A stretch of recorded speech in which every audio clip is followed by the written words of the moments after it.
এই কথা বলতে গিয়ে আমি প্রায় বক্তব্যে বলেছি যে আল্লাহ সুবহানাহু তাআলার ভালোবাসা, দয়া, রহমত বুঝার মাপকাঠি এটা নয় যে আল্লাহ আপনাকে শত বিঘা সম্পত্তির মালিক করেছে। আর আল্লাহর রাগ অভিশাপ অসন্তুষ্টি বুঝার মাপকাঠি এটা নয় যে আল্লাহ আপনাকে গরিব করে রেখেছে, আল্লাহ আপনাকে মিসকিন করে রেখেছে। আল্লাহ সুবহানাহু তাআলার দয়া আপনার উপর আছে কিনা, আল্লাহ সুবহানাহু তাআলার করুণা দৃষ্টি আপনার উপর আছে কিনা, এটা বুঝার সবচেয়ে বড় মাধ্যম হচ্ছে আল্লাহ আপনাকে তার রাস্তায় চলতে দিচ্ছেন কিনা, আল্লাহর আনুগত্য করতে দিচ্ছেন কিনা, আপনাকে ফজরের সালাত আদায় করার সুযোগ দিয়েছেন কিনা, আপনাকে 10টা টাকা দান করার সুযোগ দিয়েছেন কিনা, আপনাকে দৈনিক কোরআন পাঠের সুযোগ দিয়েছেন কিনা, আপনাকে পবিত্র কোরআন এবং হাদিস বুঝার সুযোগ দিয়েছেন কিনা। যদি দিয়ে থাকে তাহলে আপনার উপর আল্লাহর দয়া আছে। আর যদি না দিয়ে থাকে তাহলে আপনার সুদে লিপ্ত থাকা, গান বাজনায় লিপ্ত থাকা, মোবাইলের গেমে লিপ্ত থাকা, মুভি সিনেমায় লিপ্ত থাকা, জেনা ব্যভিচারে লিপ্ত থাকা, হারাম ইনকামে লিপ্ত থাকা সবই আল্লাহর অভিশাপের প্রমাণ। আপনার জন্য এর চেয়ে বড় শাস্তি আর কিছু নাই যে আপনি আল্লাহর অবাধ্যতার মাধ্যমে আল্লাহর রহমত থেকে বিতাড়িত, আল্লাহর করুণা থেকে বঞ্চিত, আল্লাহর দয়া দৃষ্টি থেকে বঞ্চিত। এটাই আপনার জন্য সবচেয়ে বড় শাস্তি। এই জন্য রাসূল সাল্লাল্লাহু আলাইহি ওয়াসাল্লাম বলেছেন, মান ইউরিদিল্লাহু বিহি খায়রান ফাক্কিহু ফিদ্দিন। আল্লাহ যার কল্যাণ চান তাকে আল্লাহ দ্বীনের জ্ঞান দান করেন। এই জন্য রাসূল সাল্লাল্লাহু আলাইহি ওয়াসাল্লাম বলেছেন, ইন্নাল্লাহা ইউতিদ দুনিয়া লিমান ইউহিব্বু ওয়া মান লা ইউহিব। আল্লাহ যাকে ভালোবাসেন তাকেও দুনিয়া দেন, যাকে ভালোবাসেন না তাকেও দুনিয়া দেন। ফেরাউন কারুনকেও দুনিয়া দিয়েছেন, দাউদ সুলাইমানকেও দুনিয়া দিয়েছেন, কিন্তু আল্লাহ তাকেই তার আনুগত্য করার সুযোগ দেন যাকে তিনি ভালোবাসেন। তো সম্মানিত উপস্থিতি, ইউসুফ আলাইহিস সালাতু ওয়াস সালামের সংক্ষিপ্ত জীবনী দিয়ে আমি বুঝিয়ে থাকি যে ইউসুফ আলাইহিস সালাতু ওয়াস সালাম তার জীবনে কত কষ্ট করেছেন। ইউসুফ আলাইহিস সালাতু ওয়াস সালাম তার জীবনে কুয়ায় নিক্ষিপ্ত হয়েছেন ভাইদের দ্বারা। আপনি আপনার ভাইদের দ্বারা কুয়ায় নিক্ষিপ্ত হননি। ইউসুফ আলাইহিস সালাতু ওয়াস সালাম বাজারে কৃতদাস হিসেবে বিক্রি হয়েছেন, আপনি বাজারে কৃতদাস হিসেবে বিক্রি হননি। ইউসুফ আলাইহিস সালাতু ওয়াস সালাম মানুষের বাড়িতে চাকর হিসেবে, গোলাম হিসেবে, দাস হিসেবে কাজ করেছেন। মানুষের বাড়িতে চাকর হিসেবে মানুষের কাজ করে দিয়েছেন, আপনি মানুষের বাড়িতে চাকর হিসেবে মানুষের কাজ করে দেননি। ইউসুফ আলাইহিস সালাতু ওয়াস সালাম বিশাল মিথ্যা অপবাদ মাথায় নিয়েছেন, আপনি মিথ্যা অপবাদ মাথায় নেননি। ইউসুফ আলাইহিস সালাতু ওয়াস সালাম মিথ্যা অপবাদ মাথায় নিয়ে 7 বছর জেল খেটেছেন, আপনি 7 বছর জেল খাটেননি। তারপরেও বলেন তো ইউসুফের প্রতি আল্লাহর দয়া ছিল না? ছিল না? ইউসুফ আলাইহিস সালাতু ওয়াস সালামের প্রতি আল্লাহর দয়ার প্রমাণ হচ্ছে ইউসুফ আলাইহিস সালাতু ওয়াস সালামকে আল্লাহ সুবহানাহু তাআলা জুলাইখার সাথে জেনার মতো মহা ভয়াবহ অপরাধ থেকে বাঁচিয়ে দিয়েছেন। এটাই আল্লাহর দয়ার প্রমাণ। এত বিপদে থাকার পরও ওই বিপদে থাকা আল্লাহর দয়া না দয়ার প্রমাণ নয়, গুনাহ থেকে বাঁচিয়ে দিয়েছেন, এটা আল্লাহর দয়ার প্রমাণ। আল্লাহ কি আপনাকে গুনাহের মধ্যে নিমজ্জিত রেখেছে? আপনি কি গুনাহের মধ্যে আছেন? তাহলে আপনি আল্লাহর দয়া বঞ্চিত, আল্লাহর রহমত বঞ্চিত। তাড়াতাড়ি গুনাহ ছেড়ে দিয়ে আল্লাহর রাস্তায় আসুন। সিরাতাল্লাযীনা আনআমতা আলাইহিম, তাদের রাস্তায় আসুন যাদের উপর আল্লাহ দয়া করেছেন। আমরা আলোচনা করছিলাম সালাফি মানহাজ। সালাফি কেন? সালাফি বলতে কি বুঝায়? যারা আগে চলে গেছে, আগে তো ভালো মন্দ সব মানুষ চলে গেছে, তো ভালো মানুষ as-সালাফ as-সালেহ, তাদের দলিল আল্লাযীনা আনআমতা আলাইহিম, কোরআনের এই আয়াত। এছাড়া আরও অগণিত দলিল আছে। রাসূল সাল্লাল্লাহু আলাইহি ওয়াসাল্লাম বলছেন, খায়রুল কুরুনি কারনি, শোনো সর্বোত্তম যুগ হচ্ছে আমার যুগ। শোনো, খায়রুল কুরুনি কারনি, সর্বোত্তম যুগ হচ্ছে আমার যুগ। সুম্মাল্লাযীনা ইয়ালুনাহুম, তারপরে সর্বোত্তম যুগ হচ্ছে তারপরের যুগ তথা তাবিঈদের যুগ। শোনো, তারপরের সর্বোত্তম যুগ হচ্ছে সুম্মাল্লাযীনা ইয়ালুনাহুম, তারপরের যুগ তথা তাবিঈদের যুগ। আল্লাহ রাসূল সাহাবীদের যুগকে শ্রেষ্ঠ যুগ বললেন, তাবিঈদের যুগকে শ্রেষ্ঠ যুগ বললেন, তাবিঈদের যুগকে শ্রেষ্ঠ যুগ বললেন, তারপরে তিনি আর শ্রেষ্ঠ যুগ বলেননি। সুতরাং ওই 200-250 হিজরি যাবৎ যে সমস্ত সাহাবী তাবি ছিলেন, তাদের রাস্তাই সঠিক রাস্তা, তাদের রাস্তাই সিরাতে মুস্তাকিম। এবং ইতিহাস ঘাটলেও সেটা দেখা যায়। ওমর রাদিয়াল্লাহু তাআলা আনহুকে রাসূল সাল্লাল্লাহু আলাইহি ওয়াসাল্লাম বলছেন, ওমর তুমি হচ্ছ বাবুল ফিতনা, ফিতনার দরজা। যেই দরজা যদি ভেঙে যায় তাহলে ফিতনা হু হু করে প্রবেশ করবে। ওই দরজা যদি খুলে দেওয়া হতো তাহলে আবার বন্ধ করা যেত, কিন্তু দরজা খুলে দেওয়া হবে না, দরজা ভেঙে যাবে। সেই দরজাটা কে? সেই দরজা ওমর। ওমর রাদিয়াল্লাহু তাআলা আনহুর মৃত্যু হচ্ছে ফিতনার দরজার ভেঙে যাওয়া। তথা ওমর রাদিয়াল্লাহু তাআলা আনহুর মৃত্যুর পূর্ব পর্যন্ত সারা ইসলামী বিশ্বে, ইসলামী খেলাফতে আকিদা, আমল, চলাফেরা, মানহাজ, মাসলাক সব কিছু এক ছিল। আকিদায় কোনো মতভেদ, মাসলাক মানহাজে কোনো মতভেদ ছিল না ওমর রাদিয়াল্লাহু তাআলা আনহুর জীবিত থাকা পর্যন্ত। আল্লাহ রাসূলের জীবিত থাকা অবস্থাতে তো ছিলই না। ওমর রাদিয়াল্লাহু তাআলা আনহুর মৃত্যুর পরে ফিতনার দরজা উন্মুক্ত হয়ে যায়। ওসমান রাদিয়াল্লাহু তাআলা আনহুর বিরুদ্ধে মানুষ বিদ্রোহ করে বসে, অবরোধ করে বসে। আজকের যে অবরোধ আপনারা দেখেন গণতান্ত্রিক দেশে, যে হরতাল আপনারা দেখেন গণতান্ত্রিক দেশে, সেই হরতাল, সে অবরোধ ওসমান রাদিয়াল্লাহু তাআলা আনহুর বিরুদ্ধে খোদ মদিনাতে, স্বয়ং মদিনায় মসজিদে নববীর পাশে ওসমান রাদিয়াল্লাহু তাআলা আনহুর বাড়ি, পুরো মদিনা অবরোধ ঘেরাও করে রাখা হয়েছে। ওসমান রাদিয়াল্লাহু তাআলা আনহুকে বাড়ি থেকে বের হয়ে মসজিদে নববীতে সালাত আদায় করতে দেওয়া হয় না। ওসমান রাদিয়াল্লাহু তাআলা আনহু আল্লাহ রাসূলের জীবদ্দশায় যেই কুয়া নিজের টাকায় কিনে আল্লাহর রাস্তায় দান করেছিলেন, সেই কুয়ার পানি তাকে পান করতে দেওয়া হয়নি। এমনকি ওসমান রাদিয়াল্লাহু তাআলা আনহুর ঘরে প্রবেশ করে কোরআন পাঠরত অবস্থায় তাকে হত্যা করা হয়েছে। ওসমান রাদিয়াল্লাহু তাআলা আনহুকে ওমর রাদিয়াল্লাহু তাআলা আনহুর প্রতি আক্রমণ চালানো হয়েছিল মসজিদে সালাতরত অবস্থায়, এবং সে আক্রমণে আহত হয়ে ওমর রাদিয়াল্লাহু তাআলা আনহু মৃত্যুবরণ করেন। তো যখন ওসমান রাদিয়াল্লাহু তাআলা আনহুর মৃত্যু হয়ে গেল, ওসমান রাদিয়াল্লাহু তাআলা আনহুর যুগেই ফিতনার আবির্ভাব শুরু হয়ে গেছিল, যা আমরা দেখলাম। ওসমান রাদিয়াল্লাহু তাআলা আনহুর মৃত্যুর পরে আলী রাদিয়াল্লাহু তাআলা আনহু ক্ষমতা গ্রহণ করলেন। সারা ইসলামী বিশ্বের অবস্থা টালমাটাল, কেউ শিয়া তো কেউ খারিজি, দুইটা বিশাল ফেরকার আবির্ভাব ঘটল ইসলামী সমাজে। যারা শিয়া তারা আলী রাদিয়াল্লাহু তাআলা আনহুকে আল্লাহ বলে মানতে লাগলো, নাউজুবিল্লাহ। আলী রাদিয়াল্লাহু তাআলা আনহু তাদেরকে স্বয়ং আগুনে পুড়িয়ে দিলেন। যারা খারিজি তারা বলতে লাগলো আলী এবং মুআবিয়া রাদিয়াল্লাহু তাআলা আনহুম উভয়ই কাফের, নাউজুবিল্লাহ। এই দুই ফেরকার মাঝামাঝি একদল বলল আলী রাদিয়াল্লাহু তাআলা আনহু আল্লাহ, আর এক দল বলল আলী এবং মুআবিয়া উভয়ই কাফের। এই দুই দলের মাঝামাঝি সাহাবীদের জামাত ছিল। সাহাবীরা না আলী রাদিয়াল্লাহু তাআলা আনহুকে আল্লাহ মনে করতেন, না আলী এবং মুআবিয়াকে কাফের মনে করতেন। ইমাম শাফিঈর কিতাবুর রিসালার মধ্যে ইমাম শাফিঈ রাহিমাহুল্লাহ আব্দুল্লাহ বিন আব্বাস রাদিয়াল্লাহু তাআলা আনহুকে যখন খলিফাতুল মুসলিমিন আলী রাদিয়াল্লাহু তাআলা আনহু খারিজিদের পথ দেখানোর জন্য, হেদায়েত করানোর জন্য যখন পাঠালেন, যে আব্দুল্লাহ বিন আব্বাস তুমি তো মুফাসসিরে কোরআন, এই খারিজিরা কোরআন থেকে দলিল দেয় যে আমি নাকি কাফের, মুআবিয়া নাকি কাফের, তুমি মুফাসসিরে কোরআন, তুমি যাও গিয়ে খারিজিদের বুঝাও। তখন আব্দুল্লাহ বিন আব্বাস রাদিয়াল্লাহু তাআলা আনহু খারিজিদের মাঝে দাওয়াত করতে গেলেন। তাদের সাথে তার যে কথোপকথন, তর্ক বিতর্ক অনুষ্ঠিত হয়েছিল, সেই কথোপকথন, তর্ক বিতর্ক ইমাম শাফিঈ তার কিতাবুর রিসালার মধ্যে অন্তর্ভুক্ত করেছেন।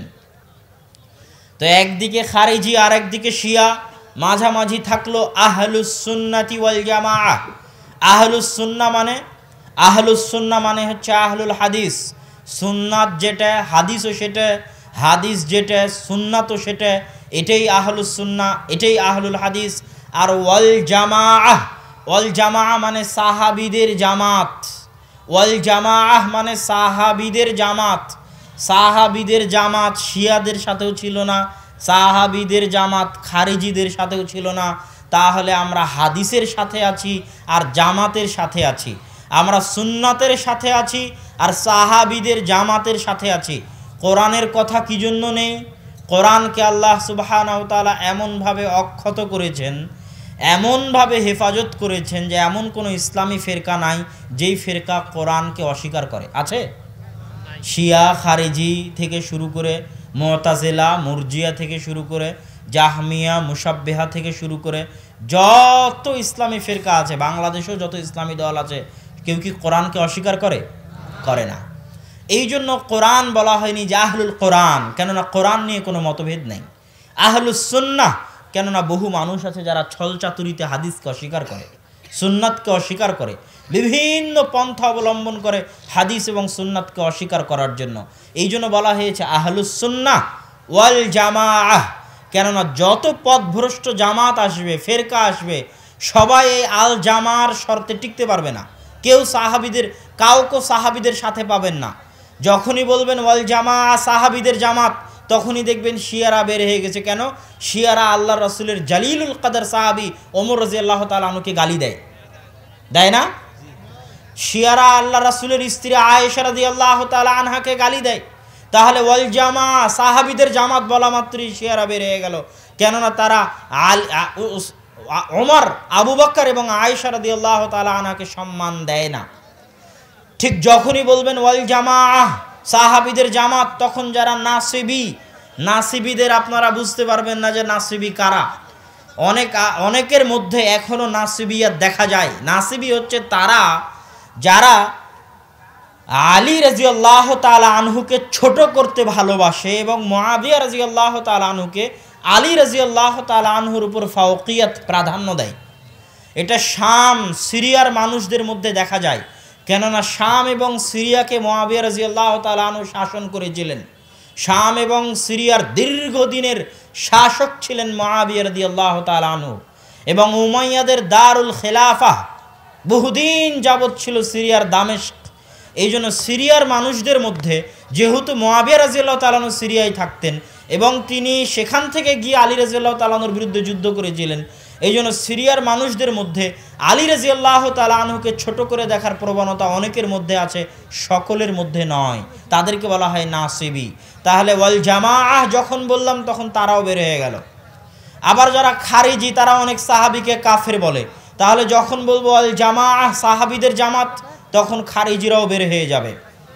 শিয়া খারিজিদের যুগ পার হয়ে পরবর্তী যুগ আসলো। পরবর্তী যুগে আব্বাসীয় খেলাফতে বহু বই পুস্তক, অ্যারিস্টটল, প্লেটো, সক্রেটিসের বহু বই পুস্তক আরবি ভাষায় অনুবাদ হতে লাগলো। এই সমস্ত দার্শনিকরা রাসূল সাল্লাল্লাহু আলাইহি ওয়াসাল্লামের যুগের আগের দার্শনিক, তাদের বই পুস্তক যখন আরবিতে অনুবাদ হতে লাগলো, তখন মুসলমানদের আকীদার মধ্যে ভ্রান্তি দেখা গেল। দর্শন শাস্ত্রের সাথে ইসলামী আকীদার বহু ক্ষেত্রে মিল খায় না। দর্শন শাস্ত্রের সাথে ইসলামী আকীদার বহু ক্ষেত্রে মিল খায় না। ইসলামী আকীদার সব বিষয়গুলোই অদৃশ্য, গায়েবের সাথে সম্পৃক্ত। ইসলামী আকীদায় আল্লাহকে বিশ্বাস করা, আল্লাহকে দেখা যায় না, অদৃশ্য। ইসলামী আকীদায় আল্লাহ রাসূলকে বিশ্বাস করা, আমরা আল্লাহ রাসূলকে দেখিনি। ইসলামী আকীদায় অতীত যুগের আসমানি কিতাবে বিশ্বাস করা, ইসলামী আকীদায় মালায়েকা ফেরেশতাদের উপর বিশ্বাস করা, আমরা কেউ কোনোদিন ফেরেশতা দেখিনি। ইসলামী আকীদায় পরকাল, জান্নাত, জাহান্নাম, বারজাখী জীবন, কিয়ামতের মাঠ বিশ্বাস করা, আমরা কেউ কোনোদিন জান্নাত, জাহান্নাম, কিয়ামতের মাঠ দেখিনি। ইসলামী আকীদায় ভাগ্যের ভালো মন্দের উপর বিশ্বাস করা, আমরা কেউ কোনোদিন ভাগ্যের ভালো মন্দ স্বচক্ষে দেখতে পাইনি। তাহলে ইসলামী আকীদার যত বিষয় আছে সবগুলো অদৃশ্য, আর এই অদৃশ্য বিষয়কে যুক্তি দিয়ে প্রমাণ করা সম্ভব নয়। তো যখনই যুক্তিবাদীরা আসলো, দার্শনিকদের বই পুস্তক অনুবাদ হলো, তখন ইসলামের এই আকীদাগুলোর মধ্যে দর্শন শাস্ত্রের এত ব্যাপক প্রভাব ঘটলো যে সব বাতিল ফেরকা এই আকীদার মধ্যে থেকে বের হতে লাগলো দর্শন শাস্ত্রের প্রভাবে।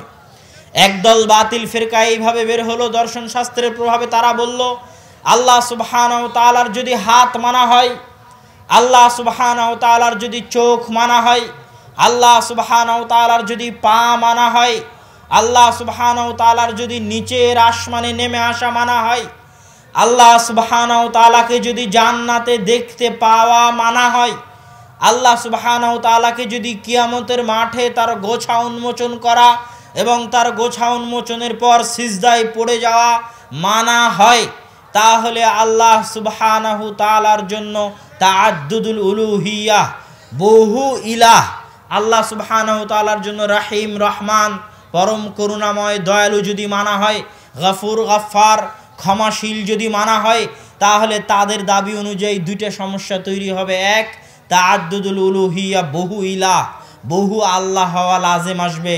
যদি 100টা আল্লাহর গুণ সাবিত করা হয় তাহলে 100টা আল্লাহ পরিণত হবে। আর আরেকটা সমস্যা হচ্ছে তাহলে আল্লাহ সুবহানাহু তাআলার দেহ, জিসিম, শরীর সাবিত করা হবে, নাউজুবিল্লাহ। আর যখনই সেটা সাবিত করা হবে, প্রত্যেক যে জিনিস জওহর, অণু, পরমাণু, সেটা পরিবর্তনশীল, আর যেটা পরিবর্তনশীল সেটা একদিন ধ্বংস হয়ে যায়। সুতরাং এই গুণ আল্লাহর জন্য সাবিত করা যাবে না। আমি যারা স্বেচ্ছাসেবক তাদেরকে অনুরোধ করব, ডান দিকে পুরো মাঠ নীরব হয়ে এখনো নীরবতা রক্ষা করা যাচ্ছে না। দয়া করে স্বেচ্ছাসেবক ভাইয়েরা আপনারা ডান দিকে একটু মনোযোগ দিন।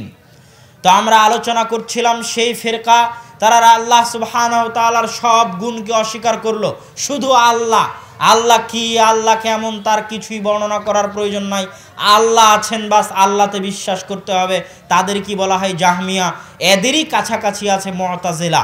এবার আরেক দল গ্রুপের আবির্ভাব হলো, তারা বলল শোনো, আল্লাহ সুবহানাহু তাআলার হাত মানুষের হাতের মতো, নাউজুবিল্লাহ। আল্লাহ সুবহানাহু তাআলার চোখ মানুষের চোখের মতো, নাউজুবিল্লাহ। তাদেরকে বলা হয় মুজাসসিমা, মুশাব্বিহা, যারা আল্লাহর সাদৃশ্য স্থাপন করে।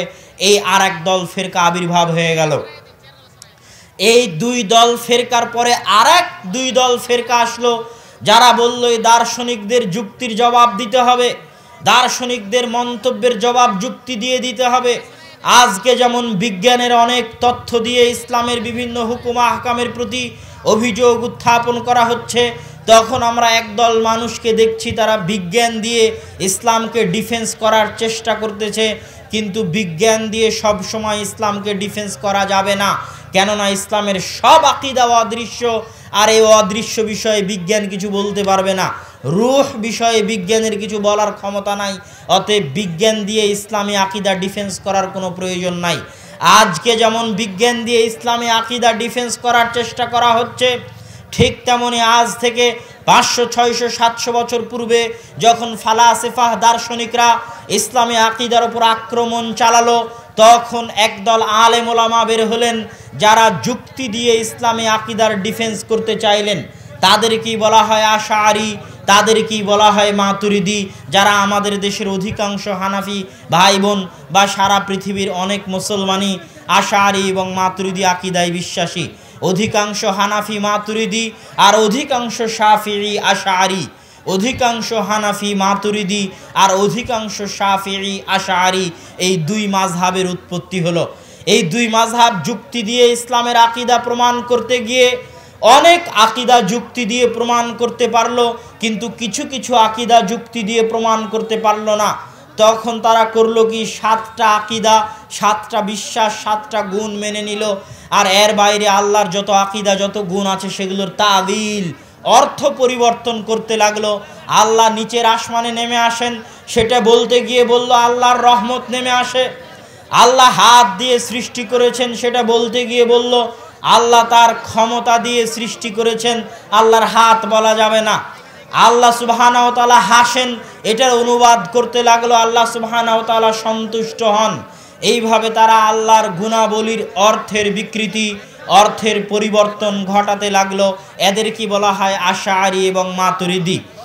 এই তিনটে ফেরকার মাঝামাঝি ফেরকা হচ্ছে আহলুস সুন্নাতি ওয়াল জামাআহ বা সালাফি মানহাজ। কি সেটা? সাহাবীরা কিসের উপর ছিল দেখো, তাবেঈরা কিসের উপর ছিল দেখো, তাবেঈরা কিসের উপর ছিল দেখো।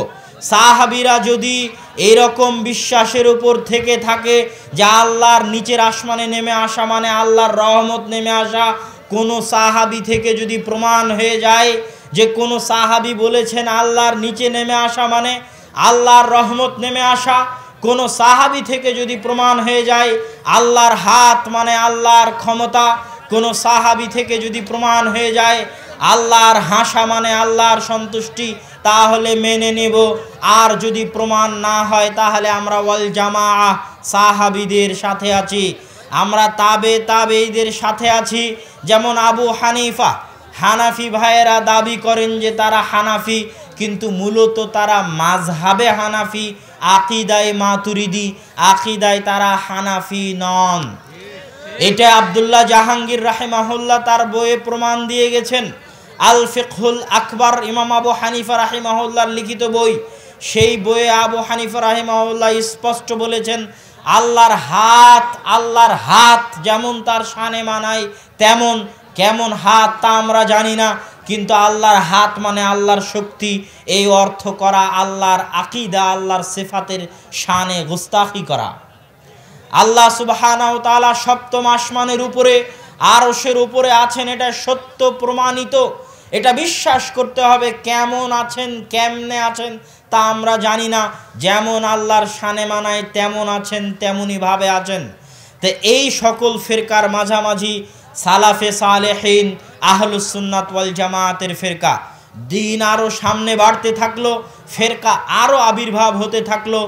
একদল ফিরকার আবির্ভাব ঘটলো যারা বলল, যেমন বলেছি ঈমানের 6টা বিষয়, 6টা বিষয়ের একটা বিষয় আল্লাহকে নিয়ে এত মতভেদ। এবার আর একটা বিষয় আছে তাকদীর নিয়ে মতভেদ হয়ে গেল। একদল বলল, আজকে যেমন দেখবেন বহু মানুষ, আজকে যদি একটা আন্তর্জাতিক ক্রিকেট বা ফুটবল খেলার পরে ক্যাপ্টেনকে জিজ্ঞেস করা হয় আপনি কেন হেরেছেন, ক্যাপ্টেন যদি বলে ভাগ্যের দোষে হেরেছি, তাহলে মনে করা হবে সে সেকেলে, সে এখনও বিজ্ঞানের যুগে আসতে পারেনি, সে অচল, অথর্ব, অকর্মণ্য, এটাই মনে করা হবে, সে অশিক্ষিত, মূর্খ, তাই মনে করা হবে। তো তাকদীরের ক্ষেত্রে মানুষ দুই ভাগে ভাগ হয়ে গেল। একদল মানুষ মনে করলো আমি যেটা করব সেটাই, এখানে আল্লাহর কোনো ক্ষমতা নাই, নাউজুবিল্লাহ। আর একদল মানুষ মনে করলো আমার কোনো ক্ষমতা নাই, আমারকে যা কিছু করি সব আল্লাহই করান, চুরি করলেও আল্লাহই করান, ডাকাতি করলেও আল্লাহই করান, হারাম খেলেও আল্লাহই খাওয়ান, নাউজুবিল্লাহ। এই দুইটা ফেরকা যখন তাকদীরের ক্ষেত্রে আসলো, তখন মাঝামাঝি সাহাবীদের কি আকীদা ছিল দেখো, সালাফি যারা সালাফ অতীতে চলে গেছে তাদের কি আকীদা ছিল দেখো, তাবেঈদের কি আকীদা ছিল দেখো। তাদের আকীদা যাচাই করতে গিয়ে দেখা গেল তারা এই জামাতের সাথেও নাই, এই জামাতের সাথেও নাই। তাদের আকীদা হচ্ছে আল্লাহ সুবহানাহু তাআলা আমাদেরকে করার স্বাধীনতা দিয়েছেন, আমরা যা করি স্বেচ্ছায় করি, কিন্তু সেই করার ক্ষমতাও আল্লাহ সুবহানাহু তাআলার দেওয়া। আমি বক্তব্য দিচ্ছি, স্বেচ্ছায় দিচ্ছি, কিন্তু আমাকে বক্তব্য দেওয়ার ক্ষমতা কার দেওয়া? আল্লাহ সুবহানাহু ওয়া তাআলার দেওয়া। আল্লাহ যদি না দিতে চান তাহলে আমি দিতে পারবো না, কিন্তু আমি দিচ্ছি স্বেচ্ছাতেই। এটা বুঝাতে গিয়ে আমি বহু বক্তব্যে বলেছি যে আল্লাহ সুবহানাহু ওয়া তাআলার ইচ্ছা বা ইরাদা দুই প্রকার, আল ইরাদা আল কাউনিয়াহ, আল ইরাদা আশ শারঈয়াহ। আল্লাহ সুবহানাহু ওয়া তাআলার পৃথিবী পরিচালনাগত ইচ্ছা আর আল্লাহ সুবহানাহু ওয়া তাআলার শারঈ ইচ্ছা। আল্লাহ সুবহানাহু ওয়া তাআলা শারঈ ভাবে এটা চান যে ইবলিস হেদায়েত প্রাপ্ত হোক, আল্লাহ সুবহানাহু ওয়া তাআলা শারঈ ভাবে এটা চান যে ফেরাউন ঈমান নিয়ে আনুক, এটা আল্লাহ চাইতেন, এটা আল্লাহর শারঈ চাওয়া। চাইতেন দেখে আল্লাহ মূসাকে পাঠিয়েছিলেন। আল্লাহর শারঈ চাওয়া যে আবু জাহাল ঈমান আনয়ন করুক, চাইতেন দেখে আল্লাহ মুহাম্মদ সাল্লাল্লাহু আলাইহি সাল্লামকে পাঠিয়েছেন। আল্লাহর শারঈ চাওয়া যে আবু তালেব ঈমান আনয়ন করুক, চাইতেন দেখে আল্লাহ মুহাম্মদ সাল্লাল্লাহু আলাইহি সাল্লামকে পাঠিয়েছেন। কিন্তু ফেরাউন যখন স্বেচ্ছায় আল্লাহ সুবহানাহু ওয়া তাআলাকে অস্বীকার করেছে, ইবলিস যখন স্বেচ্ছায় আল্লাহ সুবহানাহু ওয়া তাআলাকে অস্বীকার করেছে, তখন আল্লাহ ফেরাউন আর ইবলিসকে তাৎক্ষণিক শাস্তি দিয়ে তাদের হাত পা অবশ করে তাদের মুখমণ্ডল বন্ধ করে আল্লাহর ইবাদত করতে বাধ্য করেননি। আল্লাহর অবাধ্য হতে চেয়েছে, আল্লাহ হতে দিয়েছেন। কথা বুঝতে পারেননি? আল্লাহ চান না যে আপনি গান শুনেন, কিন্তু আপনি যখন স্বেচ্ছায় গান শুনতেছেন তখন আল্লাহ আবার আপনার কানটা বধির করে দেয় না, দেয় নাকি? কিন্তু আল্লাহ চাইলে তো দিতে পারেন। তাহলে আল্লাহ চান আপনি না শুনেন, কিন্তু যখন আপনি নিজে ইচ্ছায় শুনতেছেন তখন আল্লাহ বাধাও দেন না। কিন্তু যেই কান কাজে লাগিয়ে শুনতেছেন ওই কানের শ্রবণ ক্ষমতা কার দেওয়া? আল্লাহ সুবহানাহু ওয়া তাআলার দেওয়া। এটাই হচ্ছে তাকদীরের ক্ষেত্রে আহলুস সুন্নাত ওয়াল জামাত, সাহাবীদের আকীদা, আল্লাহর রাসূলের আকীদা, সালাফে সালেহিনের আকীদা।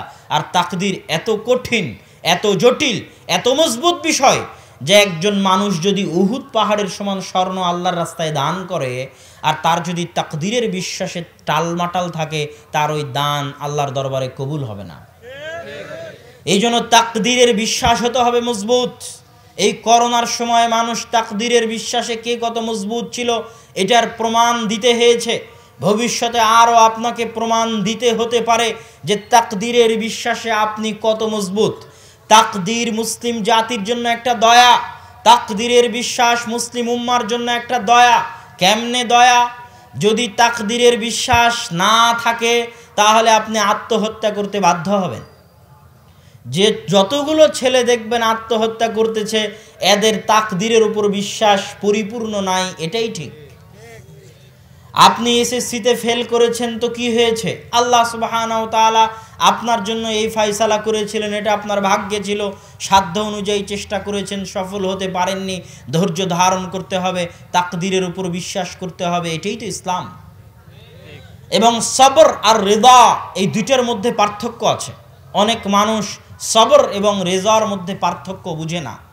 সবর মানে বিপদ আপদে পড়ার পরে ধৈর্য ধারণ করা, মনে কষ্ট নিয়েও। সবর মানে বিপদে আপদে পড়ার পরে ধৈর্য ধারণ করা, মনে কষ্ট নিয়েও, এটাকে বলা হয় সবর। আপনার সন্তান মারা গেছে, আপনি কষ্ট পেয়েছেন, কষ্ট নিয়েও আপনি ধৈর্য ধারণ করতেছেন, যেটা আল্লাহরই ফয়সালা, এটা ভাগ্যে ছিল, আল্লাহর জিনিস, আল্লাহ নিয়ে গেছে। কিন্তু আর একটা হচ্ছে রিদা, এটা সর্বোচ্চ স্তর। এই স্তরে খুব কম মানুষ পৌঁছতে পারে। সেটা হচ্ছে যখন আপনার সন্তান মারা যাবে, যখন আপনার 10 টাকা হারিয়ে যাবে, তখন মনে কষ্ট নয়, সানন্দ চিত্তে, আনন্দ চিত্তে, খুশির সাথে, সন্তুষ্টির সাথে, যে এটা আমার জন্য আমার প্রতিপালকের ফায়সালা ছিল, আমি আমার প্রতিপালকের এই ফায়সালাকে কোনো প্রকার অন্তরে দুঃখ কষ্ট ছাড়াই মেনে নিচ্ছি, আমি এতে সন্তুষ্ট, আলহামদুলিল্লাহ আলা কুল্লি হাল, সর্বাবস্থায় আল্লাহ সুবহানাহু ওয়া তাআলার প্রশংসা। এটা হচ্ছে রিদা, সন্তুষ্টির স্তর। এই স্তরে খুব কম মানুষ পৌঁছতে পারে। তো আমরা আলোচনা করছিলাম তাকদিরের ক্ষেত্রেও মানুষ দুই ভাগে ভাগ হয়ে গেছে। মাঝখানে থেকেছে আহলুস সুন্নাত ওয়াল জামাত, সালাফি মানহাজের অনুসারীরা। তারপরে কোরআন নিয়ে মতভেদ হয়েছে। একদল মানুষ আহমদ বিন হাম্বলের যুগে, আব্বাসীয়দের যুগে বলেছে কোরআন কি আল্লাহর সৃষ্টিজীব না কোরআন আল্লাহর বাণী? সৃষ্টিজীব মানে যেমন আমি আল্লাহর সৃষ্টিজীব, সৃষ্টিজীব মানে আসমান জমিন আল্লাহর সৃষ্টিজীব। আমি কি আল্লাহর সত্তার অংশ? আমি কি আল্লাহর সত্তার অংশ? আসমান জমিন কি আল্লাহর সত্তার অংশ? এটা আল্লাহর সৃষ্টিজীব, আল্লাহ সুবহানাহু ওয়া তাআলার সত্তার অংশ নয়। কিন্তু আল্লাহ সুবহানাহু ওয়া তাআলার কথা, আল্লাহ সুবহানাহু ওয়া তাআলার সত্তার অংশ কেন? এটা আল্লাহর কথা। তাহলে কোরআন কি আল্লাহর বাণী, আল্লাহর কথা, তথা আল্লাহর জাতের অংশ? আল্লাহ সুবহানাহু ওয়া তাআলা বলেছেন আল্লাহর কথা, না কোরআন আল্লাহর সৃষ্টিজীব, যেমন আল্লাহ আদমকে বানিয়েছেন তেমন কোরআনকে বানিয়েছেন? তো কোরআন হচ্ছে আল্লাহর কথা। এই মাসলায় মতভেদ হয়ে গেল। আহমদ বিন হাম্বল একাই অটল পাহাড়ের মতো টিকেছিলেন। বাগদাদের রাস্তায় উল্টা করে ঘোড়ার পিঠে তাকে চাবুক দিয়ে পিটানো হয়েছে, তিনি এটার উপর অটল ছিলেন। তার এই অটলতার কারণে এই আকীদা প্রতিষ্ঠিত হয়েছে, মুসলিম জাতি, মুসলিম জাহান একটা ফিতনা থেকে মুক্তি পেয়েছে, আলহামদুলিল্লাহ। তো যুগ অতিক্রম হতে হতে ফিতনা আরও অধিক থেকে অধিক হতে লাগলো। যতগুলো ফিতনা, যতগুলো ফিরকার কথা বললাম, আল্লাহ সুবহানাহু ওয়া তাআলার আকীদা নিয়ে, রাসূল সাল্লাল্লাহু আলাইহি ওয়াসাল্লামের ক্ষেত্রে আকীদা নিয়ে, তাকদীরের আকীদা নিয়ে, আল্লাহ সুবহানাহু ওয়া তাআলার ঈমান নিয়ে, আল্লাহ সুবহানাহু ওয়া তাআলার নাম ও গুণাবলী নিয়ে, এই যে ফেরকাগুলো ভাগ হতে যেতে থাকলো, আর মাঝখানে সালাফে সালেহিন আহলুস সুন্নাত ওয়াল জামাতরা থাকলো। এটাই হচ্ছে সেই ফেরকা যাদের কথা রাসূল সাল্লাল্লাহু আলাইহি ওয়াসাল্লাম বলেছেন, লা তাজালু তায়ফাতুম মিন উম্মতি যাহিরিনা আলাল হক।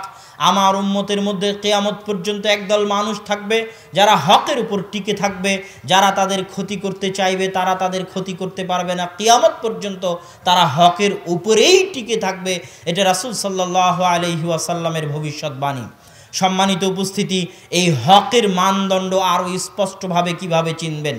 এই হকের মানদণ্ড আরও স্পষ্ট চিনবেন যারা মুহাদ্দিস। তারা হচ্ছেন এই হকের মানদণ্ডের সবচেয়ে নিকটবর্তী, সবচেয়ে কাছের। কি জন্য তারা সবচেয়ে কাছের, সবচেয়ে নিকটবর্তী? আল্লাহ সুবহানাহু ওয়া তাআলা কোরআন হেফাজতের দায়িত্ব নিজে নিয়েছেন, কিন্তু কোরআনের পরবর্তী যে জিনিসটা হাদিস, এই হাদিস আল্লাহ সুবহানাহু ওয়া তাআলা হেফাজত করেছেন কাকে দিয়ে? মুহাদ্দিসদেরকে দিয়ে।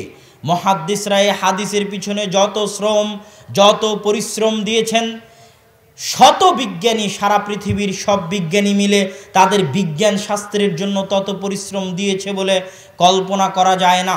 সারা পৃথিবীর সব ডাক্তার তাদের ডাক্তারি বিদ্যার জন্য তত পরিশ্রম দিয়েছেন বলে বিশ্বাস করা যায় না। সারা পৃথিবীর সব ইঞ্জিনিয়ার তাদের ইঞ্জিনিয়ারি শাস্ত্রের জন্য তত পরিশ্রম দিয়েছেন বলে বিশ্বাস করা যায় না যত পরিশ্রম মুহাদ্দিসরা আল্লাহ রাসূলের হাদিস সংরক্ষণের জন্য দিয়েছেন। এই জন্য যুগে যুগে যত মানুষ, যত মুহাদ্দিস, যত আলেম ওলামা এসেছে, সবাই ফেরকায়ে নাজিয়া মুক্তিপ্রাপ্ত জামাতের কথা বলতে গিয়ে মুহাদ্দিসদের কথা বলেছেন। আহলুল হাদিস শব্দটা হাদিসের বই পুস্তকে মুহাদ্দিসদের জন্যই ব্যবহার হয়ে থাকে। ইমাম তিরমিজি রাহিমাহুল্লাহ তার সুনানে তিরমিজিতে 400 বারেরও অধিক আহলুল হাদিস শব্দ ব্যবহার করেছেন, আসহাবুল হাদিস শব্দ ব্যবহার করেছেন। ইমাম শাফিঈ তার কিতাবুর রিসালাই, ইমাম শাফিঈ তার কিতাবুল উমের মধ্যে আহলুল হাদিস, আসহাবুল হাদিস শব্দ ব্যবহার করেছেন। তারপরে সুফিয়ান সাউরি থেকে শুরু করে আহমদ বিন হাম্বল থেকে শুরু করে সব যুগের বড় বড় ইমাম আহলুল হাদিসদের বিষয়ে মন্তব্য করেছেন।